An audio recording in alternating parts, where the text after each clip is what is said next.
Grandes caudillos y los grandes líderes tienen su importancia, pero también tienen su problema. A veces son los líderes más medianos, pueden ser más susceptibles a absorber, digamos, propuestas de política pública. Así veo el escenario, queridas amigas, colegas. Excelente, muchísimas gracias, Jaime, por este panorama tan amplio que nos has dado, y sobre todo creo que uno de los valores es entender los derechos humanos en un contexto más macro, ¿no? Y un contexto que requiere esas reformas tan amplias y tan importantes si realmente queremos que se garanticen. Yo, antes de dar la palabra, quería nada más pedirte si podías profundizar un poquito en lo del umbral de la ciudadanía. Eso me quedé, creo que con ganas de escucharte, ya lo he escuchado anteriormente, sobre todo que en el caso centroamericano creo que hablas de que hay en América Latina se ha fragmentado peligrosamente, pero en Centroamérica creo que también se está fragmentando internamente esa ciudadanía.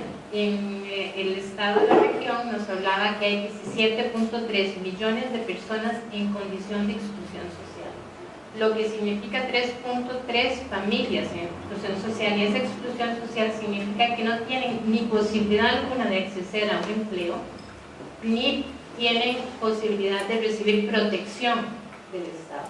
Entonces están totalmente en una marginación total, y entonces comprenden una ciudadanía como de sexta o cuarta categoría, los cuales también creo que no solo se resuelve con temas de educación, sino requiere de un planteamiento diferente por parte de los gobiernos en responder con esto, con esta situación. Entonces, ¿qué pasa con esa ciudadanía? ¿Cómo integrarla? ¿Cómo garantizar esos derechos humanos a las personas que están totalmente en un contexto casi de, bueno, viven, pero totalmente indignamente, ¿no? Y no pueden, porque no tienen los mecanismos, ni los estados les dan las condiciones de integrarlos, y Costa Rica tiene población en esas condiciones, ¿no? Entonces, me gustaría tal vez que si pudieras un poquito desarrollar este tema umbral de la ciudadanía, contemplando también este problema de las desigualdades tan grandes que tenemos en nuestra Centroamérica y Costa Rica. Claro, y que sí, en efecto fue una cita en pie de página que dejé como sin desarrollar en la charlita. El umbral de ciudadanía es un concepto que se viene desarrollando en la ciencia social y en la ciencia económica desde hace unas 3 décadas, por ahí en América Latina hubo un desarrollo muy interesante hecho en su día por la CEPAL, cuando estaba Ernesto Tone dirigiendo programas en la CEPAL y Antonio Augusto Cansado Trindade en el Instituto Interamericano. Yo formé parte de ese equipo de investigación en su día, pero había unos trabajos interesantísimos también desarrollados. Ya en ese momento existía un avance importante de Amartya Sen y su grupo en Nueva York, el grupo del PNUD y en otros lugares, donde fundamentalmente lo que se plantea es, bueno, los indicadores de pobreza clásicos no nos estaban sirviendo para nada. Es decir, definir las líneas de pobreza como el acceso a un ingreso superior a 1, 2, 3 o 4 dólares al día no nos dice absolutamente nada, en primer lugar, porque esos 2, 3, 4 dólares lo que daban lugar era, básicamente a la satisfacción de algunas, en el mejor de los casos, de algunas necesidades básicas. O sea, que la persona pudiese tener alguna ingesta calórica, meterse debajo de algún techo, aunque fuese una lámina de zinc, etcétera, pero con esos 3, 4 dólares diarios no se garantizaba el acceso a los intercambios sociales y el acceso a los instrumentos que permiten movilidad social, ¿verdad? Que son los esenciales. Entonces, la hipótesis del trabajo que se plantea, son muchos centros de investigación en distintos lugares del mundo que empiezan a desarrollar eso hace 3 décadas, lo que tiene eso hace tal vez una década y media, con el IDH y la CEPAL, cuando estábamos en esto, es, bueno, examinemos las otras opciones, tratemos de buscar un indicador sintético más complejo, entendiendo de que no nos va a interesar si alguien es pobre o no pobre, de acuerdo a ese parámetro de los 3, 4 dólares, porque es tramposo, sino nos va a interesar si alguien es ciudadano, en el tanto de que su ingreso y una serie de factores que a veces no están relacionados con el ingreso, sino con otras prestaciones sociales públicas, le permiten tener acceso a derechos. ¿Le suena a Amartya Sen? Bueno, ahí está bastante relacionado. lo que en su momento estábamos también construyendo. Y si una persona tiene acceso a un determinado núcleo de derechos, lo consideramos ciudadano. Entonces, para que alguien sea ciudadano, entonces el umbral, la línea, el indicador se vuelve mucho más exigente.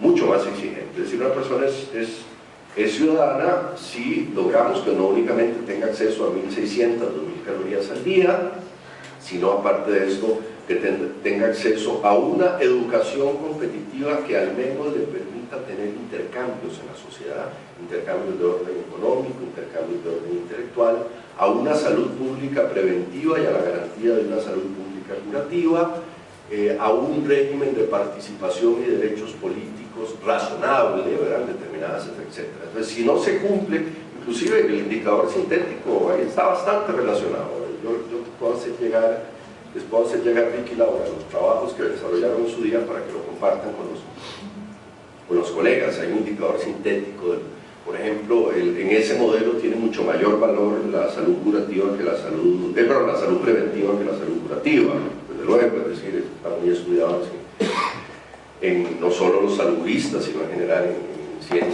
ciencia social y política pública, que cada dólar que nosotros le metamos a salud curativa eficiente vale por $10 en salud curativa. O sea, ojalá nadie, lo ideal sería que nadie tuviera que entrar a la puerta de un hospital. Es el objetivo de una sociedad. Y los problemas, y ahí claro, entramos a un núcleo muy complejo de problemas en la construcción del indicador sintético, porque hay factores en salud preventiva que no tienen que ver únicamente con la instalación de Satepa, con la institucionalidad de salud, que tienen que ver con institucionalidad pública. Por ejemplo, la letrinización y el manejo de las aguas, de los desechos de agua, es absolutamente vital en cualquier sociedad, pero absolutamente vital. Costa Rica tiene un problema seriosísimo. Nosotros estamos muy en tercer mundo en esta materia. Nosotros seguimos echando nuestras aguas a los ríos, es un desastre. Es decir, es uno de los países más polucionados en su cuenca hidrográfica. Es lamentable, nos debería generar bueno, y tenemos un problema complejo, porque la ciudad se hizo grande, habría que destrozar prácticamente destrozar toda la entraña de la ciudad y rehacerla, ¿verdad?, para empezar a hacer procesamiento de agua. Ahí tenemos un problema complejo. El factor de la letrinización es vital, ¿verdad? Entonces, bueno, vuelvo al punto que me planteaba Vicky, la construcción de ese indicador, que es un indicador complejo que genera algunos indicadores sintéticos, nos llevó para plantear el umbral de ciudadanía.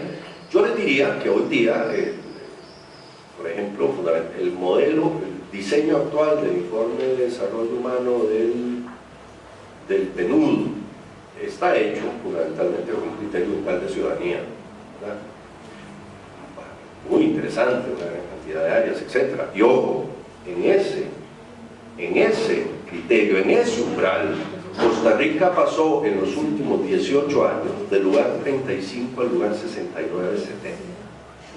O sea, vamos retrocediendo violentamente. O sea, ese cuento del país más feliz del mundo, con un retroceso real, como el indicador que se importa, es dramático. Ahí tenemos que ser muy, muy cuidadosos en eso. Sí, ese es el indicador que tenemos que trabajar, indicadores como eso. Laura, porque seguir trabajando con los indicadores de pobreza, yo desconfío, aparte de eso, con una trampa que existe en América Latina. O sea, en muchos países, yo no quiero hablar, pero hay 1 o 2 países de Centroamérica, región en la cual yo he trabajado mucho en la última década, que trampean la información. O sea, que no dan la estadística oficial, está manoseada y trucada, ¿verdad? Entonces, ese indicador no nos sirve, no nos está sirviendo. Tenemos que trabajar con indicadores un poquito más complejos. Tal vez hablamos. Yo tengo un problema y me disculpo, en 10 minutos, 10-15 minutos me voy a tener que ir, porque tengo una serie de cosas del otro lado de la ciudad. Sí. Voy a dar la palabra, quizás 5 preguntas